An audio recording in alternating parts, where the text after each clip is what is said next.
Thanks to Deputy Commissioner of Bidar.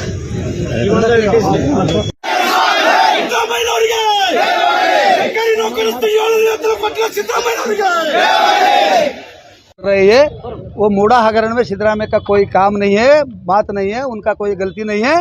वो BJP सरकार के पीरियड में उनके धर्मपत्नी को दिए थे, उन्हें दे करके उनके खिलाफ करना बोले तो उन्हें अपने लट लेकर खुद मार लेना। ये विजयेंद्र मार लेना, आर अशोक मार लेना।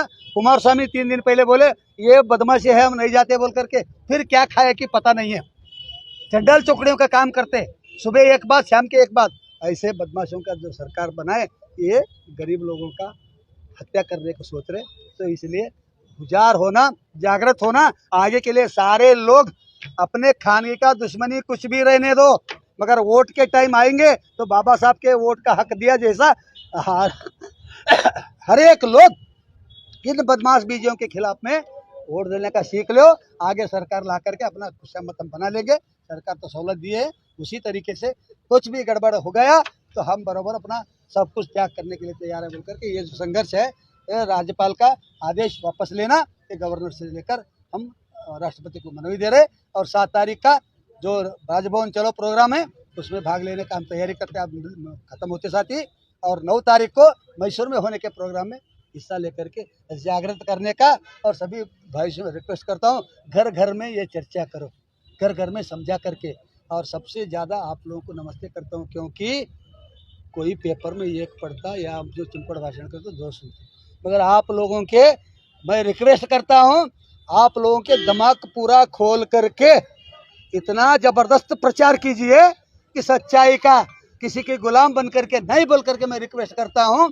जो कभी सूर्य जो नहीं देखता वो आप लोग देखते हैं, इसीलिए आप लोगों से रिक्वेस्ट करते हैं अच्छा सा प्रचार करके लोगों की भलाई के लिए काम करें। नमस्ते। ನಿಮ್ಮ ಮಾಧ್ಯಮದ ಮುಖಾಂತರ ನಾನು ಸ್ಪಷ್ಟಪಡಿಸ್ತೇನೆ, ಈಗಾಗಲೇ ಕೇಂದ್ರ ಸರ್ಕಾರ ಏನು ಬಿಜೆಪಿ ಸರ್ಕಾರ ಮತ್ತು ರಾಜ್ಯದಲ್ಲಿ ಇರತಕ್ಕಂಥ ಜೆಡಿಎಸ್ ಏನು ಪ್ರಾದೇಶಿಕ ಪಕ್ಷ ಅಲ್ಲ, 4 ಜಿಲ್ಲೆಗಳ ಪಕ್ಷ, ಇವತ್ತು ಅವ್ರು ಏನು ಹುನ್ನಾರ ಮಾಡಿದ್ದಾರೆ ಅಂದರೆ ಸಂವಿಧಾನವನ್ನು ನಡೆಸತಕ್ಕಂತಹ ಮಾನ್ಯ ಸನ್ಮಾನ್ಯ ಶ್ರೀ ಸಿದ್ದರಾಮಯ್ಯ ಅವರ ತಜೆವಧೆ ಮಾಡಬೇಕು ಮತ್ತು ಅವರಿಂದ ಮುಖ್ಯಮಂತ್ರಿ ಕುರ್ಚಿಯಿಂದ ಇಳಿಸಬೇಕಂತ ಹೇಳಿ ಹಗಲು ಕನಸು ಕಂಡು ಅವರಿಗೆ ಇಲ್ಲ ಸಲ್ಲದ ನೆಪ ಒಡ್ಡು ಆ ಕುರ್ಚಿ ಮೇಲೆ ಇಳಿಸಬೇಕಂತ ಹೇಳಿ ನೀವು ಕೇಳಿದಿರಲ್ಲ. ಈಗಾಗಲೇ ಪಾದಯಾತ್ರೆ ಅಲ್ಲ, ಅದು ಪಾಪದಯಾತ್ರೆ ಮಾಡ್ತಾ ಇದ್ದಾರೆ.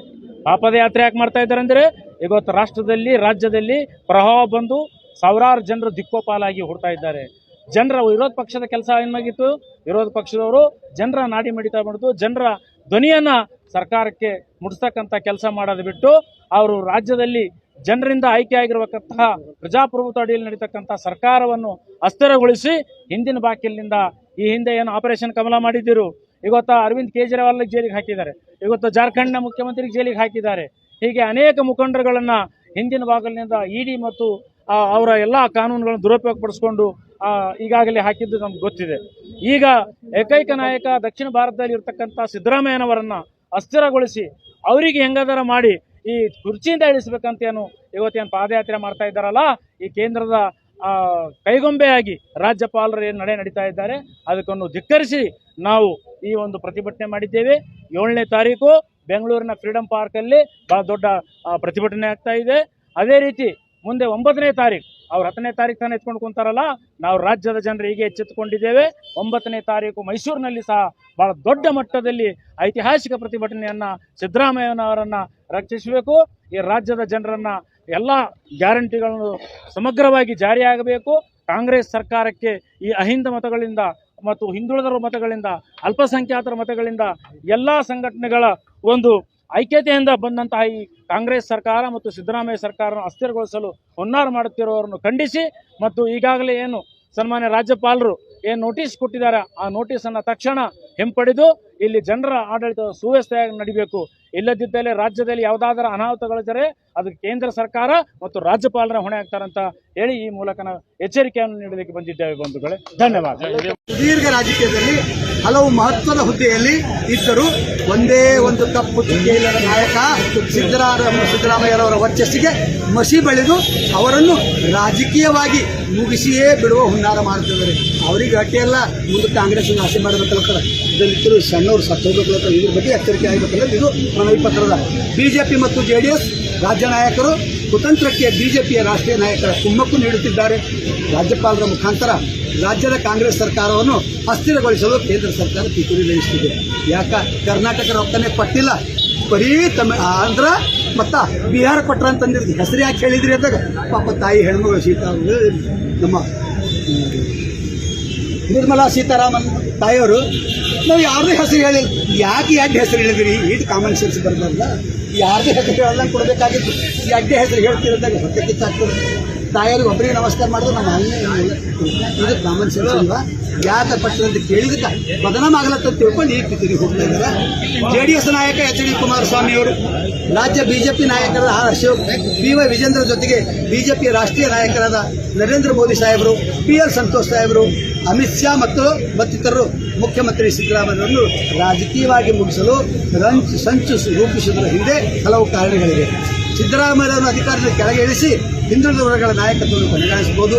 ಸಿದ್ದರಾಮಯ್ಯವರನ್ನು ರಾಜಕೀಯ ಮುಗಿಸಿಬಿಟ್ರೆ ಶಾಶ್ವತವಾಗಿ ಹಿಂದುಳಿದ ವರ್ಗಗಳ ಅಧಿಕಾರದಿಂದ ದೂರ ಇಡಬಹುದು ಎಂಬ ಮತ್ತು ಸಿದ್ದರಾಮಯ್ಯರನ್ನು ಅಪರಾಧಿ ಸ್ಥಾನದಲ್ಲಿ ನಿಲ್ಲಿಸಿ ಸಕಲ ಹಿಂದುಳಿದ ವರ್ಗಗಳ ಅಧಿಕಾರ ನಡೆಸಲು ಅಸಮರ್ಥವೆಂದು ಬಿಂಬಿಸಬಹುದು ಎನ್ನುವ ಹುನ್ನಾರದಿಂದಲೇ ಮೈಸೂರು ನಗರ ಅಭಿವೃದ್ಧಿ ಪ್ರಾಧಿಕಾರದ ನಿರ್ದೇಶನ ಮತ್ತು ವಾಲ್ಮೀಕಿ ನಿಗಮದ ಅವರ ಹೆಸರನ್ನು ಹಾಕಲಾಗುತ್ತದೆ. ಸಿದ್ದರಾಮಯ್ಯ ಸಾಹೇಬರು ಮಾನವೀಯತೆ ಇರ್ತಕ್ಕಂಥ ಬಸವಣ್ಣನ ಪರ್ಯಾಯ ಒಂದು ಶಬ್ದ. ಅವರು 2006ರಿಂದ ಎಲ್ಲಿ ಮೂಡಾದಲ್ಲಿ ವ್ಯತ್ಯಾಸ ಆಗ್ಯದ ಚೆಕಪ್ ಮಾಡ್ರಿ ಅಂತ ಬರೆದಿರ್ತಕ್ಕಂಥ ಸಿದ್ದರಾಮಯ್ಯವರು ಮುಖ್ಯಮಂತ್ರಿಗಳು ಇವರೇ ಬರೆದಿದ್ದಾರೆ.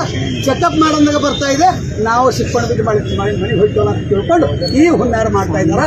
ಅದಕ್ಕೆ ತಮ್ಮ ಮೇಲಿನ ಆರೋಪಕ್ಕೆ ಸ್ವತಃ ತನಿಖಾ ಆಯೋಗ ರಚಿಸಿರುವ ಒಬ್ಬ ಮುಖ್ಯಮಂತ್ರಿಗೆ ಸೆಲೋಟ್ ಹೊಡಿಬೇಕು ಮಾನವೀಯತೆ ಇದ್ರೆ. ತಮ್ಮ ಮೇಲಿನ ಆರೋಪಕ್ಕೆ ತನಿಖಾ ಆಯೋಗ ರಚಿಸಿರುವ ದೇಶದ ಏಕೈಕ ನಾಯಕ ಮುಖ್ಯಮಂತ್ರಿ ಸಿದ್ದರಾಮಯ್ಯ ಎಂಬುದು ಇವರಿಗೆ ಅರ್ಥವಾಗಬೇಕು. ಹಿಂದೆಂದಿಗೂ ಹಿಂದುಳಿದ ವರ್ಗಗಳ ನಾಯಕರಾದ ದೇವರಾಜ ಅರಸು, S ಬಂಗಾರಪ್ಪ, ವೀರಪ್ಪ ಮೊಯ್ಲಿ, S ಧರ್ಮಸಿಂಗ್ ಮತ್ತು ಇತರ ವಿರುದ್ಧ ಇಂಥದೇ ಷಡ್ಯಂತ್ರ ರೂಪಿಸಲಾಗಿರುತ್ತದೆ. ಈಗ ಶೋಷಿತ ಸಮುದಾಯಗಳು ಜಾಗೃತವಾಗಿವೆ, ಇನ್ನೂ ಆಗಬೇಕಾಗಿದೆ.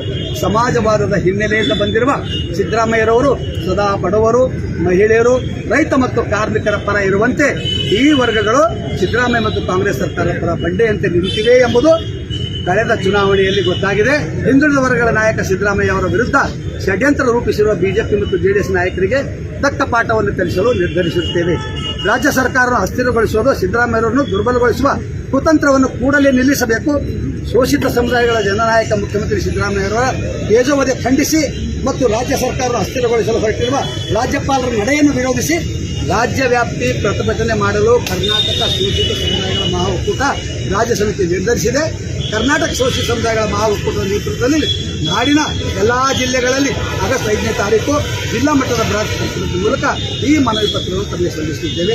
ಈಗಾಗಲೇ ರಾಜ್ಯ ಸರ್ಕಾರದ ಮಂತ್ರಿ ಪರಿಷತ್ ಮತ್ತು ರಾಜ್ಯ ಸರ್ಕಾರದ ಪ್ರಧಾನ ಕಾರ್ಯದರ್ಶಿಗಳು ತಮಗೆ ಸಮಗ್ರ ವರದಿ ಮತ್ತು ನಿರ್ಣಯವನ್ನು ಕಳಿಸಿದ್ದಾರೆ. ರಾಜ್ಯಪಾಲರೇ, ಇವುಗಳನ್ನು ಪರಿಗಣಿಸಿ ಈ ವಿಚಾರವನ್ನು ಇಲ್ಲಿಗೆ ಮುಕ್ತಾಯಗೊಳಿಸಬೇಕು.